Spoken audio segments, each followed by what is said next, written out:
Buongiorno, le principali notizie. Stangata a Cosa Nostra, 181 arresti a Palermo per droga, pizzo e usura. 1200 carabinieri fanno i repulisti e rendono più libera la città. Sventato il tentativo di ricostruire la struttura organizzativa della mafia già colpita dalla continua repressione della magistratura. Il procuratore De Lucia, Cosa Nostra è ancora vitale, ma lo Stato reagisce. Anche sotto organico a Palermo mancano 14 magistrati. Pagando il pizzo, intere borgate sono sottomesse, sono sempre poche le denunce, ma i boss hanno paura di offensive come quella di oggi. I mafiosi in carcere puntano all'abolizione del 41 bis, cioè le celle individuali sotto sorveglianza H24, e utilizzano telefoni criptati. Il procuratore antimafia Melillo lancia l'allarme: le carceri di alta sicurezza sono assoggettate al dominio della criminalità.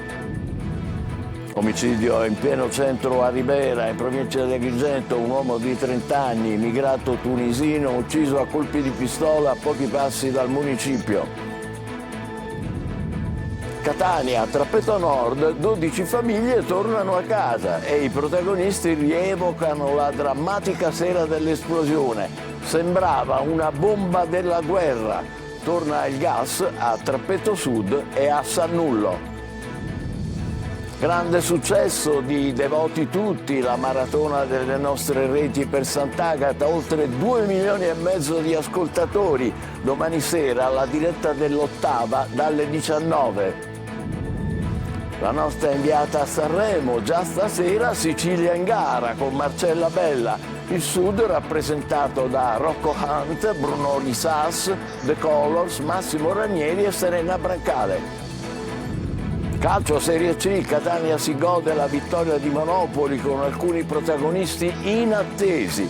Per la Coppa Italia il Trapani stasera a Rimini, in palio la partecipazione alla finale dopo lo 0-0 dell'andata.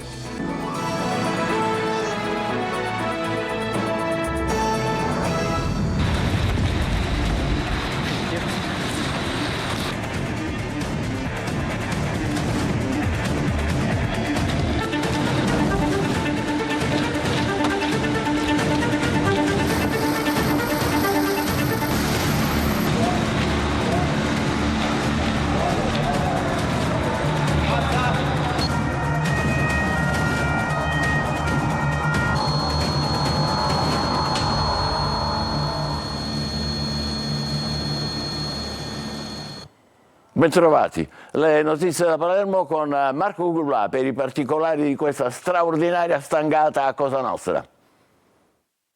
Le sirene squarciano il silenzio della notte di Palermo. È una notte di arresti per mafia nel capoluogo, 181 persone in manette, oltre 1200 militari impegnati. I numeri del blitz dei carabinieri del nucleo investigativo del reparto operativo sono imponenti e mettono in ginocchio 6 mandamenti, da San Lorenzo a Porta Nuova, da Santa Maria di Gesù a Bagheria, passando per Pagliarelli e Noce. Le indagini sono coordinate dal procuratore Maurizio De Lucia e dall'aggiunto Marzia Sabella. Un blitz da numeri incredibili, la nuova mafia che si intreccia con la vecchia. Nella notte di arresti in manette ci sono gregari, nuove leve, vecchi boss che usavano anche le nuove tecnologie e i criptofonini per le riunioni. Sono smartphone che usano metodi di crittografia per proteggere i vari sistemi di comunicazione, anche video call per parlare di affari. Ma i carabinieri hanno penetrato questo sistema ed è emerso che il codice di Cosa Nostra è sempre in vigore. Questa è un'organizzazione che cerca di essere moderna ma continua a essere tradizionale. Le regole sono fondamentali, senza le regole non c'è Cosa Nostra e quindi il rispetto alle regole, e da qui il ruolo dei soggetti più anziani, è importantissimo. Droga e pizzo a tappeto anche attraverso l'imposizione del pesce nei ristoranti di Mondello e Sferracavallo, e poi gli incontri telefonici con i boss detenuti in carcere. Il circuito dell'alta sicurezza è un circuito penitenziario che è assoggettato al dominio delle organizzazioni criminali, nei quali i mafiosi detenuti godono di intatta capacità di comunicazione, di diramazione di direttive criminose. È un tema estremamente delicato, ma proprio questa indagine impone di aprire una riflessione profonda. Sinergie sempre più consolidate tra la mafia e l''ndrangheta, non solo per canali di droga. Ma sentiamo altri particolari di questo colpo a Cosa Nostra che ha stroncato, come abbiamo sentito, anche il potere tecnologico dei mafiosi pure nelle carceri. Simona Mazzone. Quando il procuratore Melillo parla di debolezza del circuito penitenziario, si riferisce alla disinvoltura dei mafiosi detenuti che tenevano in cella cellulari criptati, non rintracciabili, per parlare indisturbati di affari e dare ordini all'esterno. Uno di loro ha persino commissionato una spedizione punitiva contro il rivale, assistendo in diretta video al suo massacro. Capi mafia imparentati tra loro e giovani reclute da mettere al soldo. Il boss intercettato che suggerisce a una nuova leva di andare a scuola come faceva il padrino del film. Conoscerà i dottori, avvocati, quelli che comandano l'Italia, l'Europa, gli dice. Vincoli di parentela, di immutata fedeltà, la famiglia mafiosa paragonata al sacramento del matrimonio. Cosa Nostra, t'amaritassi sta muglieri e t'aporti fino a vita, dice un boss. Una mafia radicata con imposizioni a tappeto in interi quartieri. Cosa Nostra che si autofinanzia con la droga. Con quel denaro compra armi sul dark web e sovvenziona le famiglie dei boss. Ma si stufa presto. Gli pare che c'è la banca. Non è che per dire uno impiegato all'INPS sbotta uno dei boss intercettati, riferendosi al mantenimento della famiglia dell'affiliato in carcere. Quel mondo così impenetrabile è stato squarciato e fuori dalla caserma dei carabinieri di Palermo in Piazza Verdi decine i parenti degli arrestati restano immobili, mentre quella fortezza per loro intoccabile, creata su fiumi di sangue e malaffare, è stata espugnata. Dunque la mafia non è invincibile, tutt'altro, anche se si riorganizza. Non è stata ancora completamente sconfitta, è al passo con i tempi anche dal punto di vista tecnologico, ma insomma, i colpi li prende. Il giornalista Mario Barresi commenta per noi i primi stralci dell'ordinanza, dalla quale viene fuori anche che i boss hanno paura. Eva Spampinato. Mario Barresi, oggi un ennesimo duro colpo alla mafia di Palermo, alla mafia siciliana. Sì, questo blitz di Palermo dimostra alcune cose. La prima è che non bisogna lasciarsi indurre in tentazione di avere la suggestione che la mafia sia stata sconfitta. Anche per esempio dopo l'arresto di Messina Denaro qualcuno ha cantato vittoria e invece questa operazione dimostra che ancora il tessuto di Cosa Nostra è molto forte.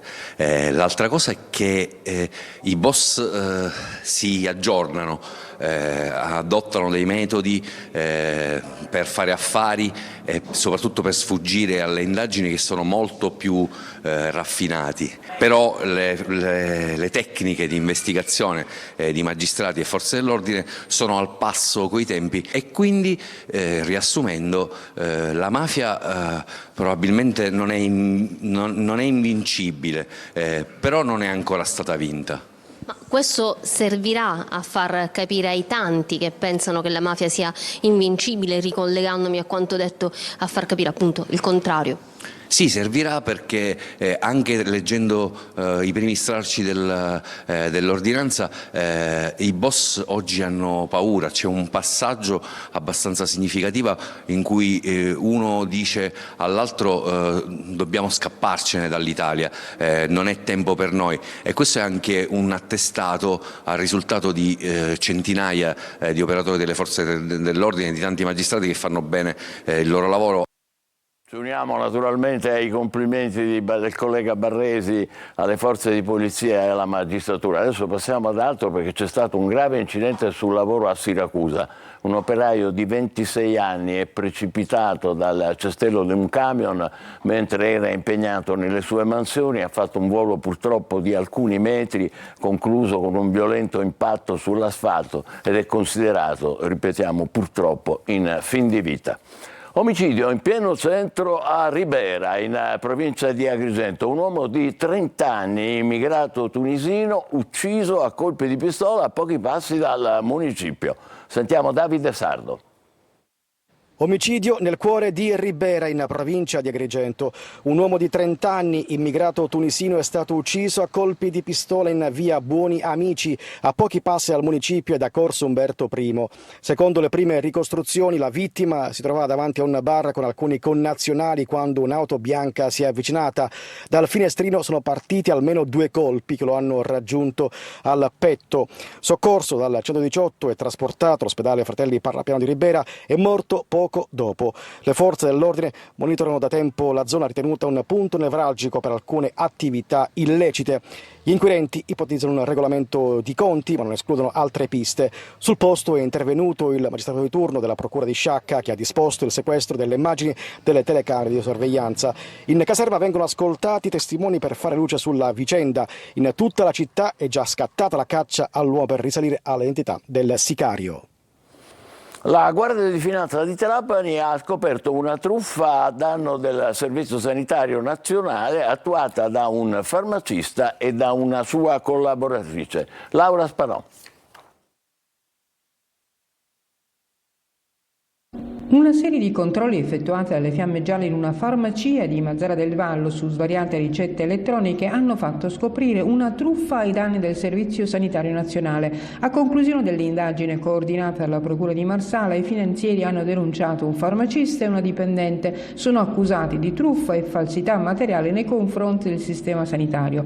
Per beneficiare in modo illegittimo dei rimborsi previsti dal sistema sanitario, circa 5.000 euro, un farmacista di Mazara, con la complicità di una dipendente, avrebbe simulato la cessione di farmaci a ignari pazienti, falsificando le relative prescrizioni mediche. Nel corso di un controllo effettuato dai finanzieri della tenenza di Mazara, nell'auto del professionista è stato rinvenuto uno scatolone pieno di medicine senza i bollini farmaceutici, le cosiddette fustelle, mentre altri medicinali non consegnati ai pazienti sono stati rinvenuti nella sua abitazione. I farmaci rinvenuti appartengono alla categoria A, classificati come essenziali e a totale carico del sistema sanitario. Questo permette ai pazienti, grazie alla prescrizione medica, di godere dell'esenzione dal pagamento del cosiddetto ticket.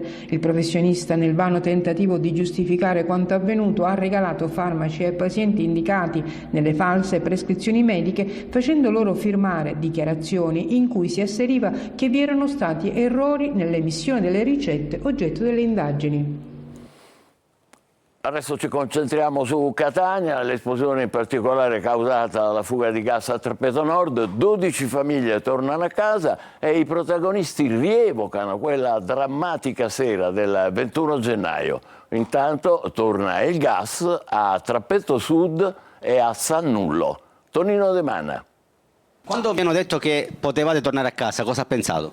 Ma non lo so cosa abbiamo, la felicità è stata una felicità immensa, mi hanno detto grazie a Dio, a Sant'Aido, Signore, ma prima a tutti i santi del paradiso, veramente. Il sorriso di questa signora dice tutto. Dopo 21 giorni è arrivato il momento di tornare a casa. La grande paura per l'esplosione causata dalla fuga di gas che ha sventrato 2 palazzine in via Fratelli Gualandi è ormai alle spalle, ma nessuno dimenticherà la sera del 21 gennaio. Su tremore e poi subito il botto, ma il botto mi è sembrato una bomba che era da guerra. Mi sento sonnata perché non è che mi sento buona, perché sono malata magari, molto capitale. Si allentano le maglie della zona rossa, ormai ristrette alle abitazioni sotto sequestro, e da vicino, oltrepassare le transenne, lo scenario è apocalittico. Marciapiedi e pavimenti saltati, verande squarciate, mobili e suppellettili sparsi dappertutto. Da queste parti tornare a casa equivale ad una nuova vita. Intanto prosegue il ripristino del gas a Trappeto Sud e Sannullo. In via delle Glorie e Tindari squadre specializzate tolgono i sigilli dai contatori e ripristinano il servizio. Entriamo anche noi ed assistiamo all'accensione dei fornelli. Ecco. E gas fu, possiamo dirlo. Finalmente, dopo 3 settimane, una disorganizzazione, malinformazione, ce l'abbiamo fatta arrivare il gas a casa, accendere il riscaldamento, l'acqua calda e non andare più da parenti e amici a farsi una cavolo di doccia. Entro questa settimana il gas dovrebbe tornare anche a San Giovanni Galermo Alta, e gli sfollati, la loro attesa per una collocazione continua, e diventa un caso per il Consiglio Comunale l'ipotesi dell'abitazione abusiva di via Goffredo Mameli. Tra imbarazzi e malumori è stato necessario richiedere il rinvio della seduta. A San Gregorio di Catania la Guardia di Finanza ha arrestato un trafficante per trasporto di sostanze stupefacenti a bordo di un'auto, eccola qua, trasportava 2,5 kg di cocaina. La droga, con un valore stimato di 500.000 euro, è stata sequestrata assieme a un tirapugni e a 250 euro in contanti. Devoti tutti, la maratona TV su Antenna Sicilia e Telecolor è stato un grande successo di pubblico in TV come sul web e sui social. Oltre 2,5 milioni i telespettatori, che ringraziamo naturalmente con il cuore. Domani sera la diretta della celebrazione dell'8ª di Sant'Agata a partire dalle 19. Roberta Lunghi. Raccontare i numeri per dire grazie ai telespettatori, agli investitori commerciali, al pubblico in rete, agli utenti dei social appassionati di storia e reel. Devoti tutti, edizione 2025, ha unito davanti la TV su Antenna Sicilia e Telecolor oltre 2,5 milioni di telespettatori, con una costanza di ascolto che tradisce l'amore per la festa di Sant'Agata, per la quale appare impossibile perdere un solo frame, un'inquadratura, un'immagine di devozione o una fiammella accesa. Il premio di uno sforzo collettivo di giornalisti, collaboratori, operatori di ripresa, registi, tecnici, pubblicitari e amministrativi sta tutto nel consenso raccolto in 50 ore di diretta, in una edizione nuova per contenuti, immagini e scelte editoriali, volte a privilegiare il pubblico ma anche gli sponsor, che da questa politica di valorizzazione hanno avuto riscontri immediati. Un programma che ha mantenuto fede alla tradizione, con in primo piano le celebrazioni liturgiche, le manifestazioni di un'instancabile devozione, il volto di Agata, la cultura, la storia, stanchezza, lacrime e sorrisi, ma con l'apporto piacevolissimo di sorprendenti contenuti social. Il mondo del web poi è stato un viatico per diffondere Devoti tutti nel mondo. Oltre 500.000 le visualizzazioni sulla Sicilia Web, centinaia di migliaia di spettatori unici per il live in streaming su Antenna Sicilia e Telecolor. Collegati i paesi di tutti i continenti, con Belize, Indonesia, Cuba, Honduras e Mozambico tra i tanti. Domani, giorno dell'8ª di Sant'Agata, sarà tempo per una appendice live a partire dalle 19, dopo il TG di Telecolor delle 18:30, la messa in cattedrale a reti unificate e subito dopo la processione in Piazza Duomo commentata da Adelaide Barbagallo solo su Antenna Sicilia dalle 20. Sarà così un'altra occasione per dire devoti tutti. Un appuntamento da non perdere e ancora un grazie per la vostra fedeltà. Cambiamo completamente argomento, voltiamo pagina, siamo alla 75esima edizione del Festival di Sanremo. Oggi la prima serata, la Sicilia in gara subito con sul palco Marcella Bella. Il Sud al Festival è rappresentato da Rocco Hunt, Bruno Isas, The Colors, Massimo Ranieri e Serena Brancale, la nostra inviata Veronica Barbarino a Sanremo. Festival bagnato, festival fortunato, stamattina la città di Sanremo si è svegliata sotto la pioggia, continua anche adesso a piovigginare, ma fan e curiosi non perdono l'entusiasmo e la curiosità per la kermesse e vanno alla ricerca dei VIP. Chi li attende sotto gli hotel, chi nei pop-up allestiti dai cantanti per l'evento e chi spera di incontrarli davanti l'Ariston.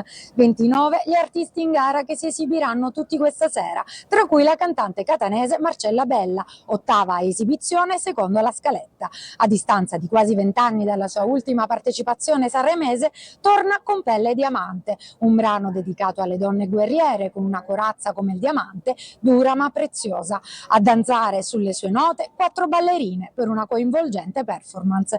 Tanti gli applausi ieri pomeriggio agli artisti durante le prove generali, tra cui a Rocco Hunt, che lancia un saluto al Sud e alla Sicilia. Speriamo di divertirci, speriamo di rappresentare un po' il Sud, la mia terra, e speriamo di fare bella figura. Siamo qua a posto. In bocca al lupo. Viva il lupo, ciao Sicilia. E prepariamoci quindi a una lunga serata, buon festival a tutti.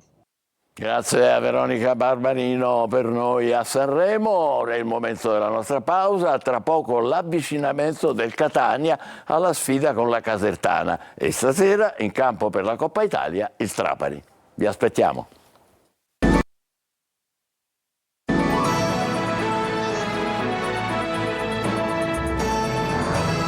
Il Catania comincia la preparazione in vista della sfida interna con la Casertana. Sono ancora tanti gli assenti, ma il morale è in crescita dopo il successo di domenica a Monopoli. Marco Carli. Una settimana diversa, probabilmente, anzi sicuramente la migliore di questo 2025 per il Catania, resa serena dopo il successo in casa della capolista, non inquinata, fra virgolette, dal mercato. Il gruppo è questo, assenze e infortuni compresi, e si fa di necessità virtù. Non sempre un male quando si riesce a mettere in campo determinazione e coesione. Uno sguardo alla classifica per una corsa playoff che vede il Catania ovviamente rilanciato dopo Monopoli, e uno all'infermeria, da cui potrebbero non arrivare novità significative. Si monitorano le condizioni di Lunetta. Per gli altri probabilmente servirà tempo. In settimana ci saranno indicazioni ulteriori. Quaini e Frisena rientrano dalle squalifiche e riducono il numero degli assenti, ben 10 a Monopoli. Intanto alcuni loro compagni fanno passi avanti decisi nella condizione psicologica, fattore determinante nello sport. Sono i protagonisti di Monopoli. Corallo, che ha dimostrato ancora una volta come il lavoro sul settore giovanile, se ben fatto, sia determinante. Ierardi, di cui si erano perse le tracce, era diventato anche uno dei potenziali ceduti nel mese di gennaio. Toscano lo ha rilanciato per assenze varie, ora sarà a lui farsi trovare ancora pronto. De Paoli si presentava come l'attaccante dell'ultimo minuto del mercato, con uno score stagionale non certo altisonante, un gol in 21 partite. In Puglia ha segnato dopo 2 minuti, un protagonista inatteso, come spera di tornare ad essere il Catania nonostante tutto e al netto delle controprove necessarie in questo finale di stagione. Stasera si gioca a Rimini Trapani, in palio l'accesso alla finale di Coppa Italia di Serie C. Franco Cammarasana.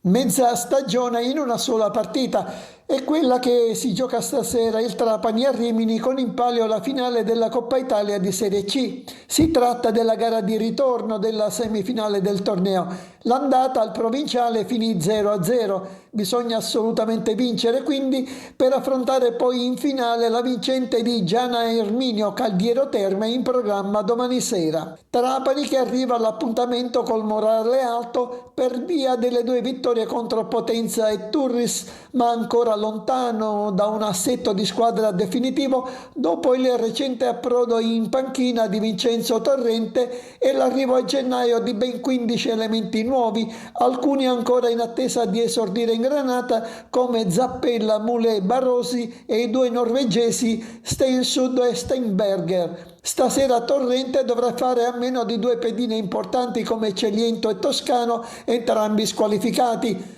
Sabatino in difesa e Verne o Ruggero a centrocampo i possibili sostituti. Di fronte a un Rimini reduce dalla vittoria per 2-0 sull'Ascoli e rinforzatasi rispetto alla gara di andata. Sono arrivati infatti il centrocampista Francesco Conti, in prestito dalla Sampdoria, nel girone di andata con Sestri Levante in Serie C, e gli attaccanti Luca Gagliano, Scuola Cagliari, prelevato dall'Audace Cerignola, e il giovane talento catanese Simone Leonardi, anch'egli in prestito dalla Sampdoria, 5 presenze in Serie B e capocannoniere del torneo di Viareggio con la maglia della società blucerchiata.